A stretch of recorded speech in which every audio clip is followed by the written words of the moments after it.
All right, boys, we are basking in the glow of a very tight race. Max Verstappen wins by zero point 0.7 seconds over Lando Norris. He does, John, but I'm going to jump in there to say about someone else who was just missed out today was Haas. And I raised the eyebrows from Ayao Komatsu, who stood here with me. 11th and 12th for Nico Hülkenberg and Kevin Magnussen today. Ayao, could you have done any more?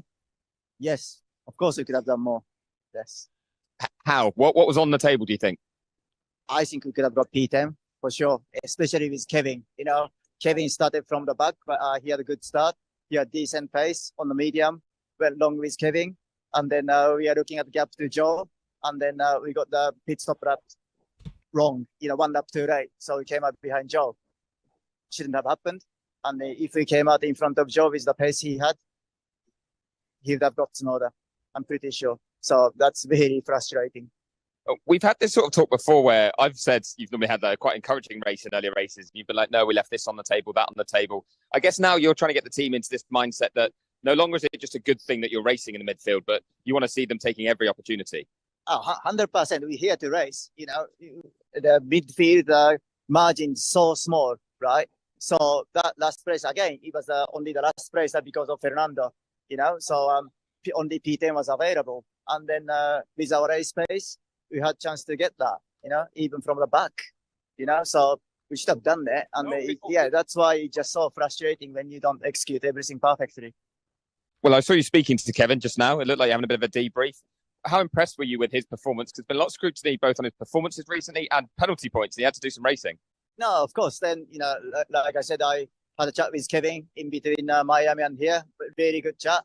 And then, of course, after qualifying, we are very, very disappointed as well. But then again, just communicating, keep, talking with each other and then, making a clear objective how we should approach this race. And then I felt his mindset was pretty good on the grid. And he drove a very good race. So I'm very happy for him. Yeah, really happy. Well, another thing you're having to look at right now, and we've been talking about it a lot on the show, is the driver market. Obviously, with Nico leaving, Kevin out of contract at the end of the season, and those, if I'm honest, we've been talking about maybe it's not certain that Kevin stays. Is he fighting for his future right now with you? Yes.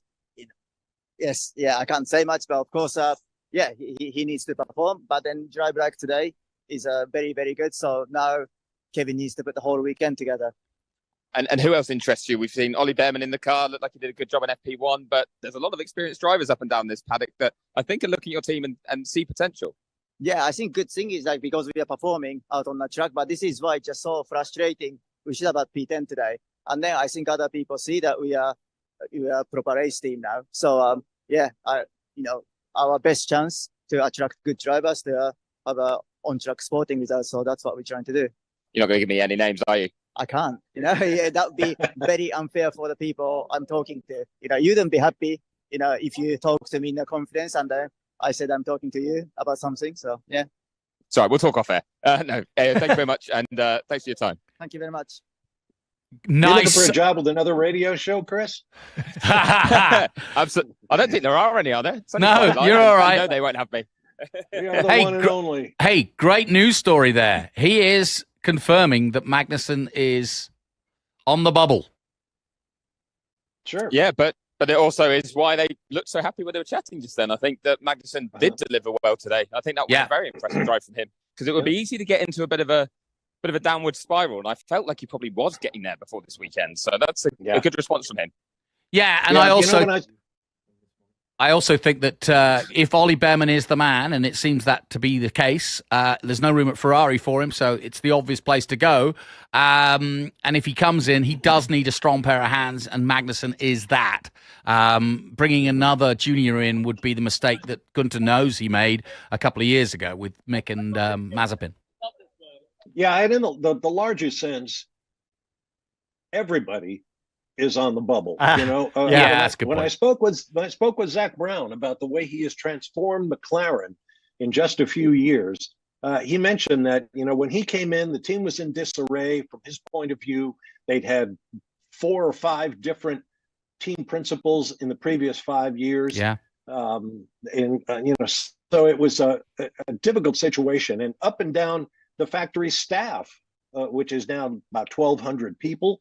He found people who appeared to be in the wrong job or people who were in the wrong team.